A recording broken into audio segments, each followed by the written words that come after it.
A woman's beauty is not simply physical, it's energetic, spiritual, symbolic. It is the embodiment of life, allure, and the mystery of creation itself.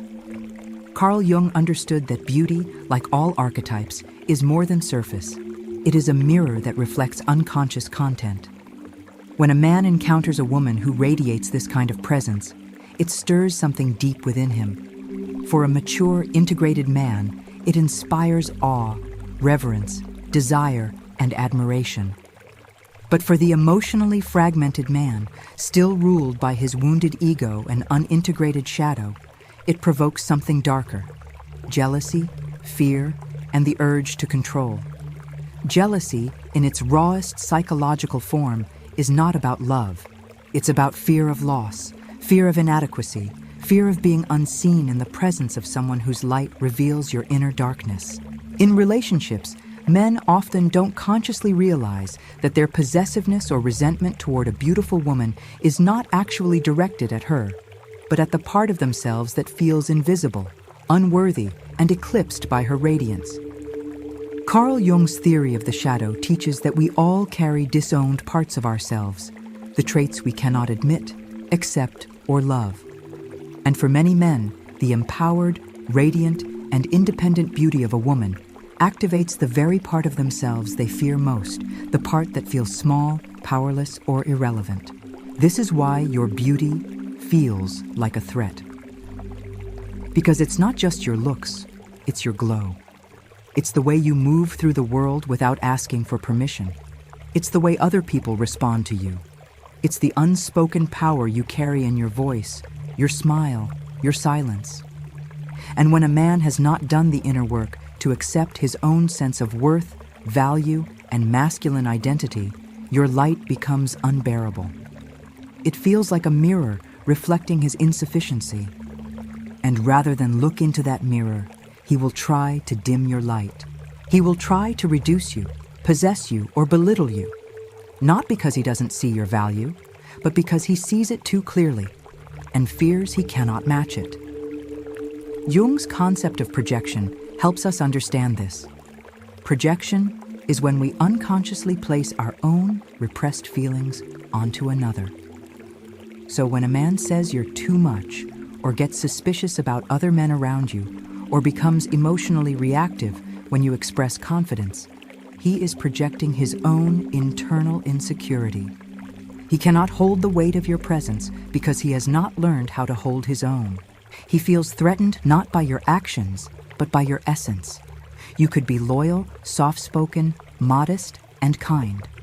But if your inner light is strong, he will still feel threatened if he has not owned his own power. Your beauty exposes what he has not yet built within himself. You embody something he has not yet achieved: wholeness. And this is where the real pain begins, because love cannot exist where control is trying to grow.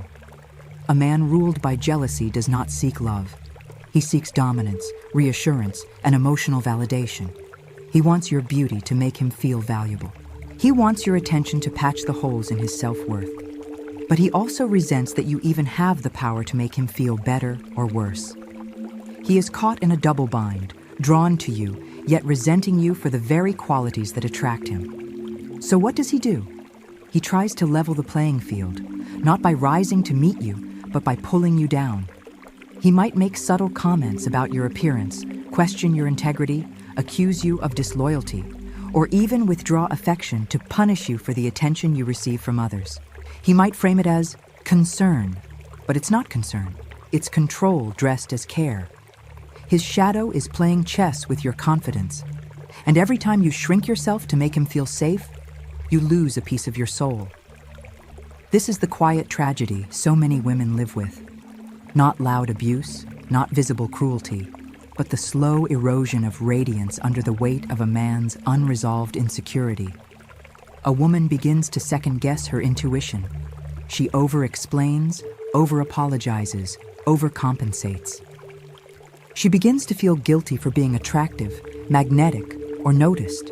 She disconnects from her own femininity just to keep the peace.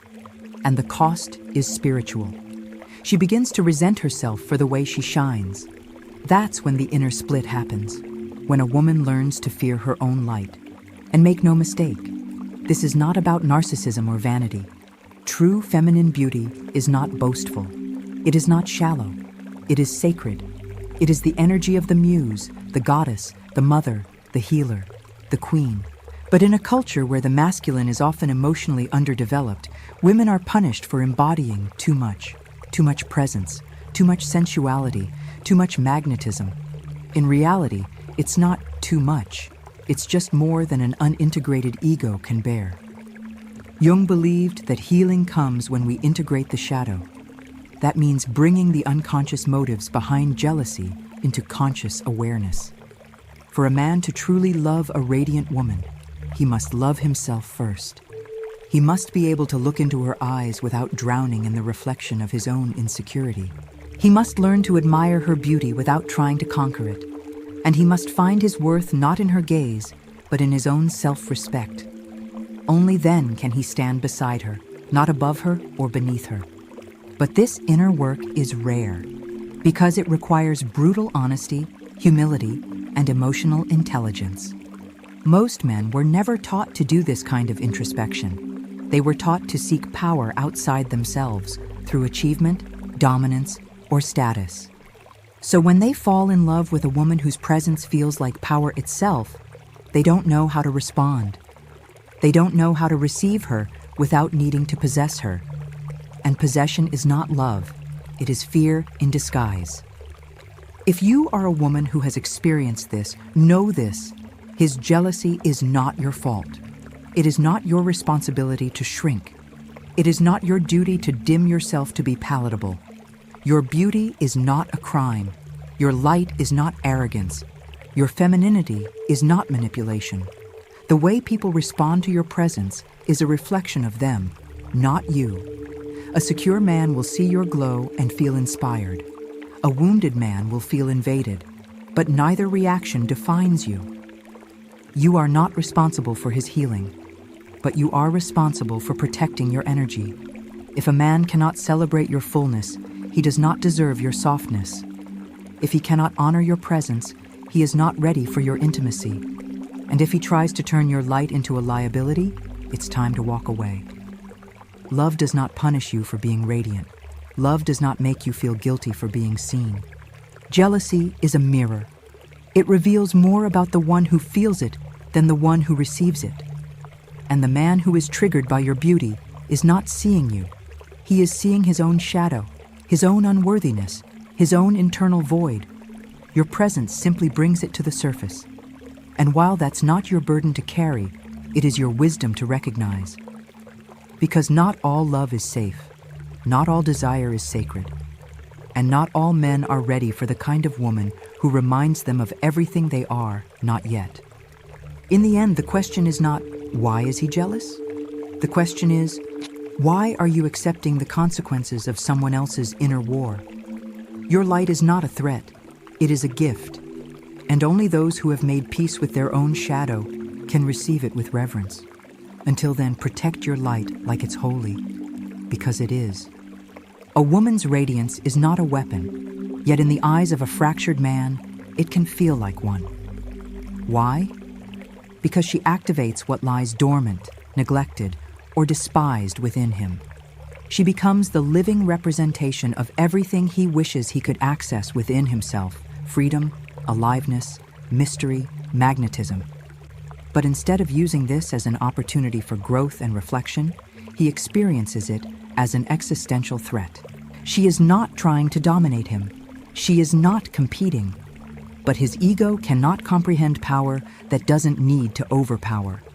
And so he assigns to her the very tactics he secretly uses: manipulation, competition, seduction, not because they're her tools, but because they're his projections.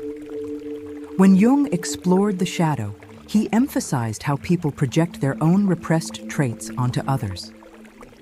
For many men, this means that when they see a woman admired, praised, or adored, it triggers feelings of inadequacy they've hidden for years. They feel invisible in her presence, not because she tries to hide them, but because she reflects how little presence they've built in themselves. The ego begins to rage, not at her, but at the humiliating realization that they cannot hold their own worth without external validation. And rather than confront that spiritual emptiness, they blame the woman for exposing it. So what does the wounded man do next? He begins to rewrite the narrative. She's shallow. She loves attention. She must be cheating. She's probably using her looks to manipulate people. These aren't facts. These are defense mechanisms. If he can reduce her to an object, he no longer has to deal with the uncomfortable truth of her depth. If he can accuse her of vanity, he doesn't have to question his own insecurity. If he can frame her confidence as arrogance, then he can keep feeling superior in a world that's threatening to leave him behind emotionally. It's important to recognize that not all jealousy manifests explosively. Some of the most dangerous expressions of male insecurity are subtle, quiet, even affectionate in appearance. He might say he just wants you to dress a little less flashy. He might imply that he doesn't like you getting too much male attention at work. He might frame his possessiveness as love. But love doesn't shame. Love doesn't isolate. Love doesn't punish a woman for being beautiful in a world that already tells her she's too much. When a woman begins to internalize his jealousy as love, the confusion begins. She feels guilty for wanting to feel seen. She feels ashamed for enjoying compliments. She wonders if she's vain for liking herself. This is how manipulation works, not through overt control, but through the gradual erosion of self-trust. She begins to censor herself, not to be safer, but to keep his ego intact. And over time, she forgets what her own light even feels like. This psychological dynamic can be even more intense in romantic relationships where the man has not confronted his mother wound.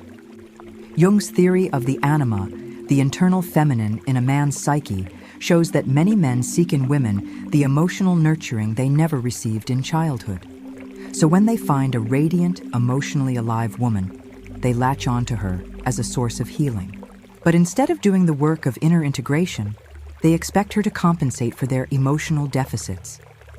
And when she stops, when she pulls back, glows on her own, or simply refuses to mother him, they feel abandoned. Their jealousy explodes. And it has nothing to do with her and everything to do with their unprocessed grief. The tragedy is that many women mistake this grief for love. They believe his possessiveness means he cares deeply. They think his emotional spirals are signs of passion. They interpret his envy as longing. But true longing doesn't seek to cage. It seeks to cherish. And true passion doesn't blame. It builds. If your beauty makes a man resent you, it's not because you've done something wrong. It's because he's still waiting for someone else to fill the void he refuses to look into. One of the most dangerous psychological errors a woman can make is believing she must become less in order to be loved more. That her radiance is too loud, too wild, too spiritual for love. That she must dim her glow in order to be protected. But that is not protection. That is imprisonment. And the moment you begin to negotiate with a man's shadow in order to feel safe, you have already betrayed your soul. This betrayal doesn't happen all at once. It happens in stages. First, you stop wearing what makes you feel beautiful. Then, you avoid eye contact in public because you don't want to trigger his insecurity. You stop posting pictures of yourself because it makes things easier. You shrink, you mute, you fold. And all the while, he doesn't feel more secure. He feels more in control. And that's the real tragedy. Because now, not only has he failed to face his shadow, you've become its prisoner. Carl Jung believed that the most powerful thing a person can do is confront the unconscious and bring it into the light. In this case, that means naming the pattern, speaking the truth, calling the jealousy what it is, a symptom of emotional immaturity, not devotion. Naming the manipulation for what it is, a strategy of power, not love. Naming the silence for what it is, a punishment, not a boundary. Only by naming the shadow can it lose its grip. Many women ask, can he change? The answer is complicated. Yes, people can change, but only when they are willing to meet their own darkness with humility and courage. A man can grow into a container strong enough to hold a radiant woman, but only if he stops trying to make her small. And most don't. Not because they're evil, but because they were never shown how to face themselves. They were only taught how to manage women who trigger them. What does this mean for you?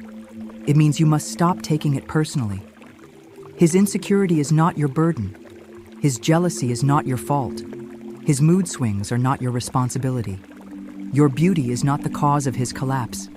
It is merely the mirror that shows him what he lacks. And instead of apologizing for the mirror, walk away from those who fear the reflection. Because the truth is, when you stop making yourself responsible for his shadow, you give him the chance to face it. And maybe he will. Maybe he won't. But either way, your job is not to carry the weight of someone else's growth. Your job is to remain in your radiance, to protect your light, to choose love that doesn't shrink you. The feminine is not here to dim itself to soothe the masculine ego. It is here to awaken it, to inspire it, to mirror back its potential. And if a man sees your power as a threat, he is not your partner. He is your lesson. Learn it quickly, leave it cleanly, and return to the temple of your own beauty without apology. This is the end of spiritual codependency. This is the rise of conscious love. And it begins when you stop sacrificing your soul to soothe someone else's shadow.